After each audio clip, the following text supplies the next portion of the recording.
ಎಲ್ಲರಿಗೂ ನಮಸ್ಕಾರ. ಇವತ್ತಿನ ಈ ಸಂಚಿಕೆಯಲ್ಲಿ ನಾನು ಸುಪ್ರೀತ್ ಅನಂತಸ್ವಾಮಿ ತಮ್ಮ ಮುಂದೆ ಪ್ರಸ್ತುತಪಡಿಸ್ತಾ ಇರುವಂತಹ ಲೇಔಟಿನ ಹೆಸರು ಪ್ರಿಷಾ ಟೆಂಪಲ್ ಫ್ರಂಟ್ ಅಂತ. ಇನ್ನೊಮ್ಮೆ ಹೇಳ್ತೀನಿ, ಮೈಸೂರು ಬೋಗಾದಿ ರಸ್ತೆಯಲ್ಲಿರುವಂತಹ ಪ್ರಿಷಾ ಟೆಂಪಲ್ ಫ್ರಂಟ್ ಅಂತ ಈ ಲೇಔಟಿನ ಹೆಸರು. ಮೈಸೂರು ಮಧ್ಯಭಾಗದಿಂದ this location is about 12 kilometre ಆಗುತ್ತೆ. ಪ್ಯಾಲೇಸಿಂದ 12 ಕಿಲೋಮೀಟರ್ಸಲ್ಲಿ ಇರುವಂತಹ ಪ್ರಿಷಾ ಟೆಂಪಲ್ ಫ್ರಂಟ್ ಇದು ಒಂದು ಮೂಡ ಅಪ್ರೂವ್ಡ್ ಲೇಔಟ್ ಆಗಿದ್ದು ನಿವೇಶನಗಳು ದೊರೆಯುತ್ತದೆ. ಅಂದರೆ sites for sale. Mysuru Bogadi ರಸ್ತೆ ಉಯ್ಲಾಳಿಗೆ ಹೋಗುವಂತಹ ದಾರಿ ನೋಡಿ, ಉಯ್ಲಾಳ್ ರೋಡ್ ತೋರಿಸ್ತೀನಿ. ಏನು ನಿಮಗೆ ಇವಾಗ ನಾನು ನಿಂತಿದ್ದೀನಿ, this is the peripheral road or next 100 feet road ಇದಾಗಲಿದೆ. ಸೊ ನಿಮ್ಮ ಫ್ಯೂಚರ್ಲಿ ನಮಗೆ ಒಂದು ಹೈವೇಗೆ ಆ್ಯಕ್ಸಸ್ ಇರಬೇಕಾಗಿರುವಂತಹ ದೊಡ್ಡ ರೋಡಿನಲ್ಲಿ ಅಟ್ಯಾಚ್ ಆಗಿರುವಂಥ ಸೈಟ್ ಬೇಕಿದ್ದಲ್ಲಿ ನೋಡಿ ಇಲ್ಲಿದೆ. ಎಕ್ಸಾಕ್ಟ್ಲಿ ಇಲ್ಲಿಂದ ಜಸ್ಟ್ ಅಬೌಟ್ 200 ಮೀಟರ್ಸಲ್ಲಿ ಪ್ರೆಸ್ಟೀಜ್ ಅವ್ರದ್ದು ಸಹ ಅತಿ ಶೀಘ್ರದಲ್ಲೇ ಪ್ರಾಜೆಕ್ಟ್ ಬರ್ತಾ ಇದೆ.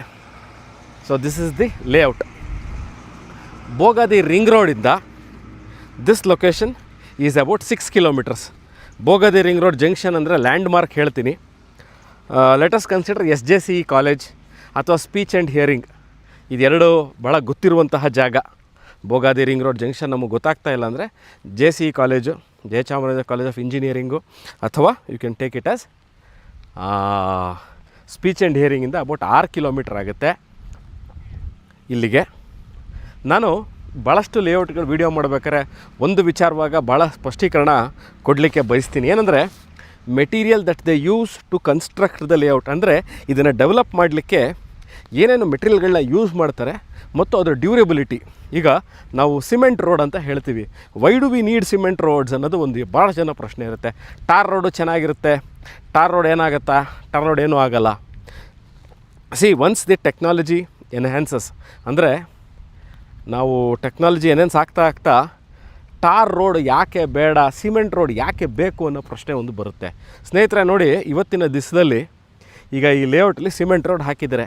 ಇಲ್ಲಿ ಯಾವುದೇ ಥರ ಇನ್ನೂ ಮನೆಗಳು ಬಂದಿಲ್ಲ. ಮನೆಗಳು ಕಟ್ಟಲಿಕ್ಕೆ ಸ್ಟಾರ್ಟ್ ಮಾಡ್ತಾರೆ. ಆವಾಗ ಹೆವಿ ವೆಹಿಕಲ್ಸು ಏನಕ್ಕೆ ಬರುತ್ತೆ?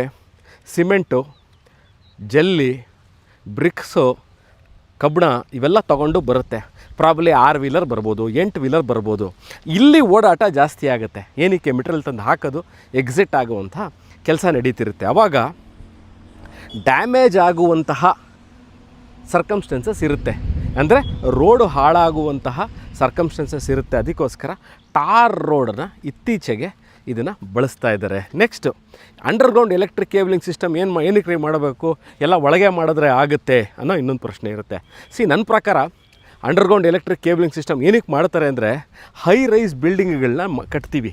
ಈಗ ಫಾರ್ ಎಕ್ಸಾಂಪಲ್ 30-40ಲೇ ಇವತ್ತಿನ ದಿವಸದಲ್ಲಿ 3ರಿಂದ 4 ಫ್ಲೋರ್ನ ಕಟ್ಟುವಂತಹ ನಾವು ಸಿಚುವೇಷನ್ಗಳನ್ನ ನೋಡಿರ್ತೀವಿ. ಆವಾಗ ಯೂಶ್ವಲಿ ಬಾಲ್ಕನಿಯ ಮುಂದೆ ನಿಮಗೆ ಹೈ ವೋಲ್ಟೇಜ್ ಕರೆಂಟ್ಗಳು ಪಾಸ್ ಆಗುವಂಥದ್ದು ಇರುತ್ತೆ. ಅಕಸ್ಮಾತ್ ಮಕ್ಕಳು ಟಚ್ ಆಗ್ಬೋದು, ಮಕ್ಕಳು ಕೈ ಹಾಕ್ಬೋದು, ಅಥವಾ ಬಟ್ಟೆ ಹಾರೋದಾಗಾರ ಎಳ್ಕೊಳಕ್ಕೆ ಹೋಗೋದಿರ್ಬೋದು. ಈ ಥರದ್ದಂಥ ಸಿಚುವೇಷನ್ ಬರುತ್ತೆ.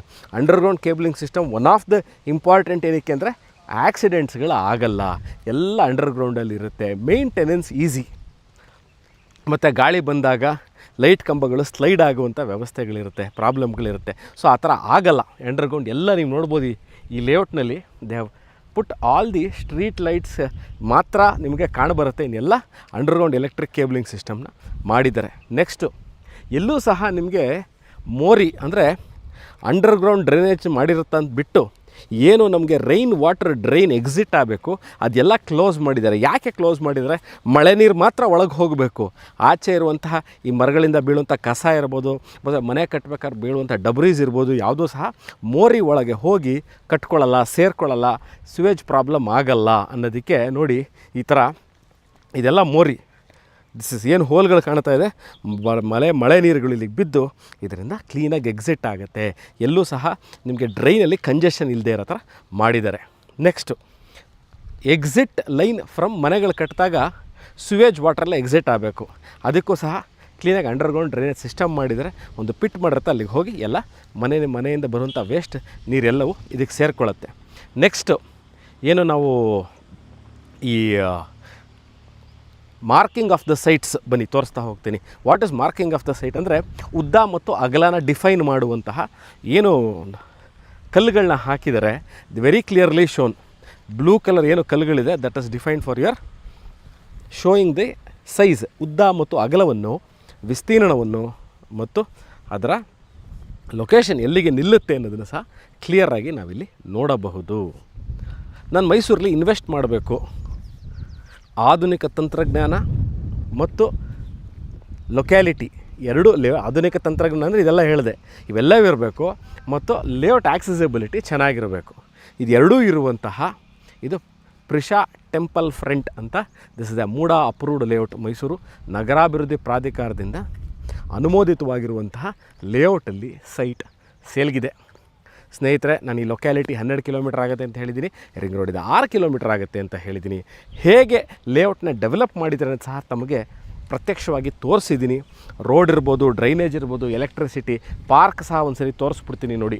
ಪಾರ್ಕು CA ಅಂದರೆ ಕಾಮನ್ ಎಮ್ಯುನಿಟೀಸ್, ಅದಕ್ಕೂ ಸಹ ಬೋರ್ಡನ್ನು ಕ್ಲೀನಾಗಿ ಹಾಕಿದ್ದಾರೆ. ಪಾರ್ಕು CA ಎಲ್ಲ ಮಾಡಿರುವಂತಹ ಫ್ಲ್ಯಾಟಾಗಿ ಟಪೋಗ್ರಫಿ ಬಗ್ಗೆ ಭಾಳಷ್ಟು ಜನ ಕೇಳ್ತಾರೆ. ನೀವು ಸೈಟ್ ತೋರಿಸ್ಬಿಟ್ರೆ ಸೈಟು ಲೇಔಟು ಸ್ಟ್ರೈಟ್ ಆಗಿದೆಯಾ ಅಂದರೆ ಫ್ಲ್ಯಾಟ್ ಆಗಿದೆಯಾ, ಅಗ್ಗು ತಗ್ಗುಗಳಿದೆಯಾ, ಹೌದು ಟಪೋಗ್ರಫಿ ಅಂತ. ಎಕ್ಸಾಕ್ಟ್ಲಿ ಈ ಲೇಔಟು ಫ್ಲ್ಯಾಟ್ ಆಗಿರುವಂತಹ ಲೇಔಟ್ ಆಗಿರುತ್ತೆ. ವೀಕ್ಷಕರೇ, ಇದ್ರ ಬಗ್ಗೆ ನಾನು ಆಲ್ಮೋಸ್ಟ್ ಎಲ್ಲ ಡೀಟೇಲ್ಸ್ನ ಕೊಟ್ಟಿದ್ದೀನಿ. ನಿವೇಶನಗಳ ರೇಟ್ ಎಷ್ಟು ಭಾಳಷ್ಟು ಜನ ಕೇಳುವಂಥ ಇನ್ನೊಂದು ವಿಚಾರ, ಡಿಸ್ಕ್ರಿಪ್ಷನಲ್ಲಿ ಇದರ ರೇಟನ್ನು ನಾನು ಕ್ಲಿಯರಾಗಿ ಮೆನ್ಷನ್ ಮಾಡಿರ್ತೀನಿ. ಆಸಕ್ತರು ನೋಡಿಬಿಟ್ಟು ಏನು ಫೇಸಿಂಗ್ ಸಿಗುತ್ತೆ, ಇದರ ಬೆಲೆ ಎಷ್ಟು ಅನ್ನೋದನ್ನು ಸಹ ಕೊಟ್ಟಿರ್ತೀನಿ. ಲೋನ್ ಬೇಕಾದರೆ ಖಂಡಿತವಾಗ್ಲೂ ಎಲ್ಲ ಬ್ಯಾಂಕಿಂದ ಸಾಲ ಸೌಲಭ್ಯ ಆಗುವಂತಹ ಲೇಔಟ್ ಇದು. ಇದರ ಬಗ್ಗೆ ಇನ್ನಷ್ಟು ಮಾಹಿತಿಗೆ you can do contact me or WhatsApp me. Thank you.